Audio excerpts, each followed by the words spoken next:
বন্ধুরা, স্কিনে যা দেখছেন তা কোনো সাধারণ ক্ষত নয়। এই লাল পিঁপড়েগুলো আমার শরীরে অনেকক্ষণ ধরে কামড়ে ধরেছিল, এমনকি রক্তও বের করে দিয়েছে। কিন্তু আশ্চর্যের বিষয় হলো আমি একটুও টের পাইনি।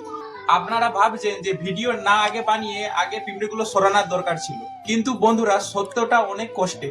বন্ধুরা, আপনারা তো জানেন আমার কোমরের নিচ থেকে কোনো সেন্স বা অনুভূতি নেই। কখন থেকে এই পিঁপড়েগুলো কামড়াচ্ছে আমি বিন্দু মাত্র টের পাইনি। বন্ধুরা, যদি না আমি ভিডিওটা আপনাদেরকে করে দেখাতাম তাহলে কেউ বিশ্বাসই করতো না এটা হওয়াও সম্ভব। আসলে এই কোমরের নিচের অংশগুলো আমার কাছে মৃত ডেড টিস্যুর মতো। বন্ধুরা, অর্ধেক শরীর সুস্থ আর অর্ধেক শরীর প্যারালাইসিস নিয়ে বেঁচে থাকাটা কতটা যে যন্ত্রণার তা কেবল একটা ভুক্তভোগীই জানে। আজকে আমার বোন সময় মতো দেখতে পেয়েছিল বলে রক্ষা, নয়তো কেউ না দেখতে পেলে আমার শরীরটাকে আজকে পিঁমড়ে ক্ষত বিক্ষত করে দিত। আমার এই লড়াই নিজের অস্তিত্বকে টিকিয়ে রাখার লড়াই। আমার খুব ইচ্ছা যদি আজকে একটু চিকিৎসা করিয়ে আমার পায়ের সেন্স বা অনুভূতি যদি ফিরিয়ে আনতে পারতাম, যদি একটি লাঠিতে দুপা ভর দিয়ে এগিয়ে যেতে পারতাম, তাহলে আজকে কারো উপরে নির্ভরশীল হয়ে থাকতে হতো না। বন্ধুরা, আপনারা তো সোশ্যাল মিডিয়ায় অনেক নাচ গানের ভিডিও শেয়ার করে থাকেন। আজ এই অসহায় ভাইটার জীবনের কঠিন সত্যটাকে কি শেয়ার করা যায় না?